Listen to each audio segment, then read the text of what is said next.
Hey everybody, Steph here, and today we are on a road trip, but I wanted to pop in real quickly to continue my series on quitting. As you know, my last video was about questions you can ask yourself in order to gain awareness of if it's the right time to walk away or if you should stay.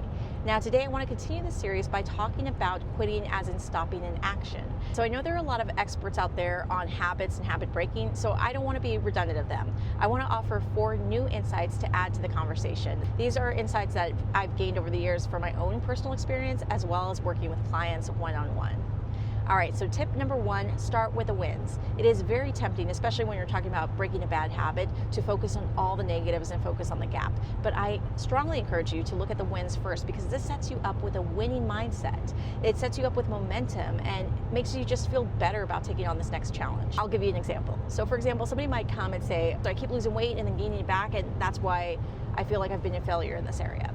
But, when you get into it and you ask them more and more questions, maybe they'll say, I lost 10 pounds the first time, I lost 15 pounds the second time, then I lost 30 pounds, and then I gained it all back.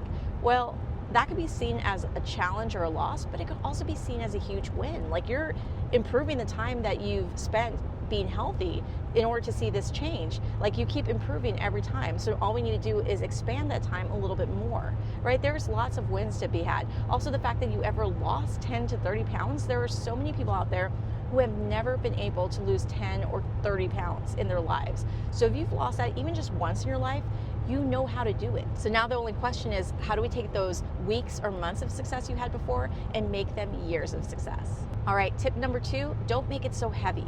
Now, this is, I know, easier said than done, but a lot of times we will say, life will be perfect when I can remove that one thing. And when we do that, we put so much heaviness on it. We make it so serious and we add a lot of pressure to ourselves.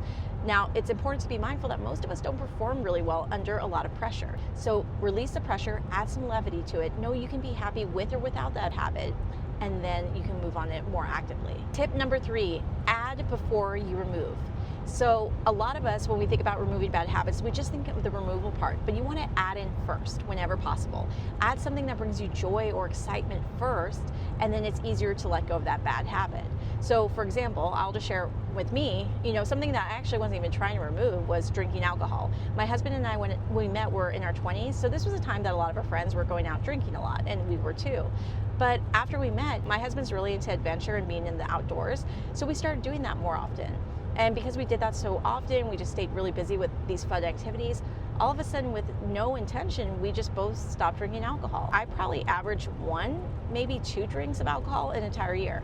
And again, it wasn't even intentional. It's just something that happened. When I add something joyful in, I removed the other thing as a result. Finally, tip number 4 is to find your hope. I would encourage you to look for what is that moment or experience that would bring you so much hope, so much excitement, and so much joy if it happened. And this isn't making it heavy. This is looking for something hopeful, something exciting, something that would feel fulfilling to your life. This, I think, gives you a lot of momentum and energy, because I know, at least for me, when I have hope, that's all I need, really. And I know for myself personally, a lot of times my bad habits are just ways for me to comfort my emotions.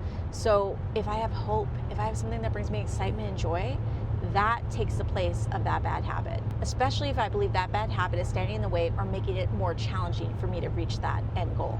All right, so I hope this was helpful to you as you continue to challenge yourself and grow and become the person you want to be. And if you want support along your journey so you're not doing this alone, check us out at thecrayonplaybook.com. All right, I'll see you tomorrow for another video. See ya.